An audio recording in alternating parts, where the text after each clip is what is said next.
بسم اللہ الرحمن الرحیم. میرا نام فدا اللہ راج ہے اور میرا تعلق گلگت بلتستان سے ہے. یعنی میں خود گلگت بلتستان ہوں. نوجوانوں، اس بات کا آپ کو علم بھی تھا کہ گلگت بلتستان دنیا کے نقشے پر 16 دنوں کے لیے ایک آزاد ریاست کے طور پر اپنے داخلی اور خارجی امور چلاتا رہا. یہاں کے باسی پرمسرت انداز میں آزادی کے جشن مناتے رہے. خاص کر ڈوگرا کو جو شکست دیا تھا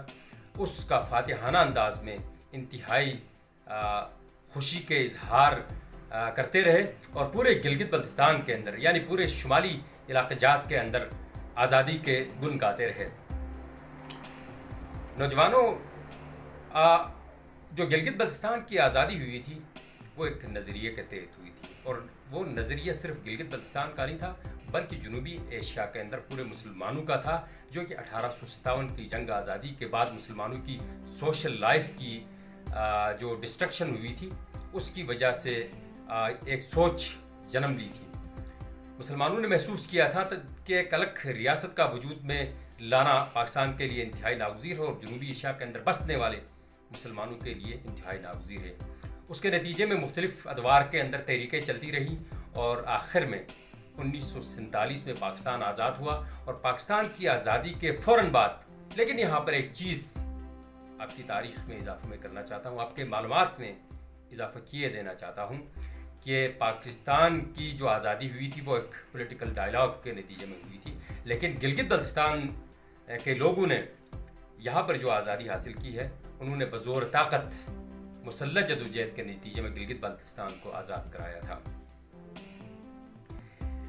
جس نظریے کے لیے گلگت بلتستان آزاد ہوا تھا وہ نظریہ کسی جغرافیائی حدود کا محتاج نہیں تھا، کسی مسلک کا محتاج نہیں تھا یا کسی معاشرے کا محتاج نہیں تھا،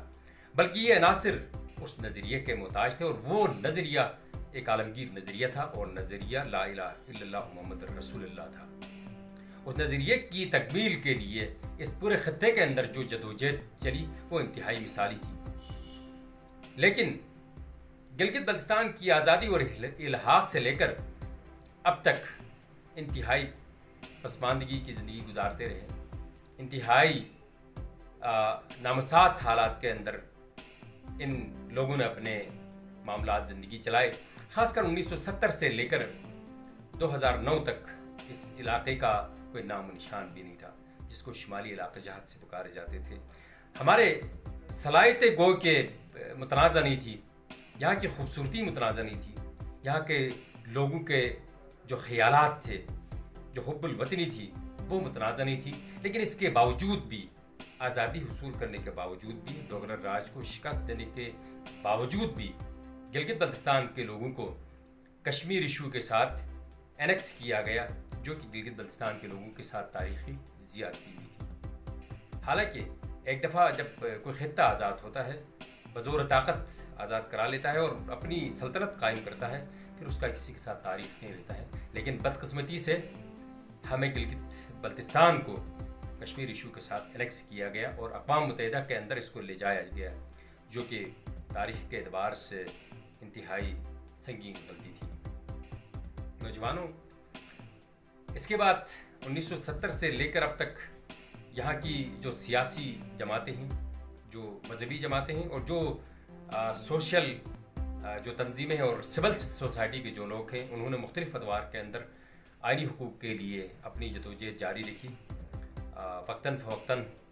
اس کے اوپر بات ہوتی رہی، مختلف ادوار کے اندر بات ہوتی رہی، پولیٹیکل ڈائلاگس ہوتے رہے. اس سے پہلے گو کہ ہزاروں اختلافات پاکستان پیپلز پارٹی کے ساتھ، لیکن زرداری صاحب اور یوسف رضا گیلانی کے دور کے اندر 2009 میں گلگت بلتستان کا نام دیا گیا، جو کہ شمالی علاقہ جات سے اٹھا کر گلگت بلتستان کا نام دینا ایک انتہائی خوشائن پیش رفت تھی. اس وقت موجودہ جو صورتحال چل رہی ہیں پاکستان تحریک انصاف کی حکومت میں آئینی صوبے کے حوالے سے، میں ذاتی طور پر اس کا بڑا خیر مقدم کرتا ہوں، اس کو سراہتا ہوں. اگرچہ ہمارے جو شہداء ہیں، ہماری جو قربانیاں ہیں، جو اس مٹی کے اندر مدفون ہیں، ان کو خیر اس بات کا علم بھی نہیں ہوگا، کیونکہ ان کی جو زندگیاں ہیں وہ بے آئین مٹی کے اندر مدفون ہیں. لیکن آنے والی جو نسلیں ہیں اس کے لیے کم سے کم احساس محرومی نہیں ہوگا، ان کے لیے کم سے کم اس بات کی بے چینی نہیں ہوگی کہ وہ ان کا کیٹو پاکستانی ہے، ان کی خوبصورتی پاکستانی ہے، یہاں کے جھیل و آبشار پاکستانی ہیں، لیکن یہاں کی صلاحیتیں، یہاں کے نوجوان اور یہاں کے جو لوگ ہیں، یہاں کا جو قانون و آئین ہے وہ پاکستانی نہیں ہے۔ اس بات کا کم سے کم احساس نہیں رہے گا۔ اگر گلگت بلتستان بڑا پسماندہ رہے گا، لیکن میری خواہش ہے، میری ذاتی طور پر اس درخواست ہے کہ جو بھی حکومتیں یہاں پر قائم ہوں گی اور وفاقی سطح پر جو بھی حکومت بنائے گا، اس سے بھی میری ذاتی طور پر یہ دلی درخواست بھی ہوگی، خواہش بھی ہوگی کہ وہ گلگت بلتستان کی ترقی کے اوپر بڑی توجہ دیں، کیونکہ 1970 سے لے کر اب تک گلگت بلتستان انتہائی پسماندہ رہا ہے اور یہاں کے نوجوان اس چیز کو شدت سے محسوس کر رہے ہیں۔ اس بے چینی کو، اس شورش کو، اس بے چینی کی عالم کو ختم کرنے کے لیے، یہاں کی جو محرومیاں ہیں اس کا ازالہ کرنے کے لیے پھر لازمی ہے کہ وفاق میں جو بھی سرکار بنتی ہے وہ گلگت بلتستان کی ترقی کے حوالے سے خصوصی توجہ دیں، تاکہ یہاں کے شہداء، یہاں کی جو مائیں جن کے گود اجڑ چکے ہیں، جنہوں نے قربانیاں دی ہیں، جنہوں نے اس مٹی کے لیے قرض چکا ہے اپنی جانوں کا، ان کے روح کو تسکین ملے، یہاں کے نوجوانوں کی بے چینی میں کمی ہو اور یہاں کے لوگوں کے اندر حب الوطنی میں مزید اضافہ ہو۔ اس دعا کے ساتھ، اس امید کے ساتھ کہ پاکستان ترقی کرے، گلگت بلتستان ترقی کرے اور ہمارے کشمیر کے اندر جو آزادی کی تحریک چل رہی ہے وہ کامیاب ہوں،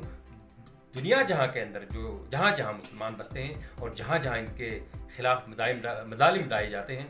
وہ سرخرو ہوں، وہ کامیاب ہوں۔ اس دعا کے ساتھ کہ پورے عالم اسلام سرخرو ہو، کامیاب ہو اور مظالم کا ڈٹ کر مقابلہ کرنے کی ہمت و توفیق عطا فرمائے۔ انشاءاللہ دوسرے بلاگ کے ساتھ، دوسرے کسی اہم موضوع کے ساتھ آپ کے سامنے پھر حاضر ہوں گے۔ تب تک کے لیے فدا اللہ۔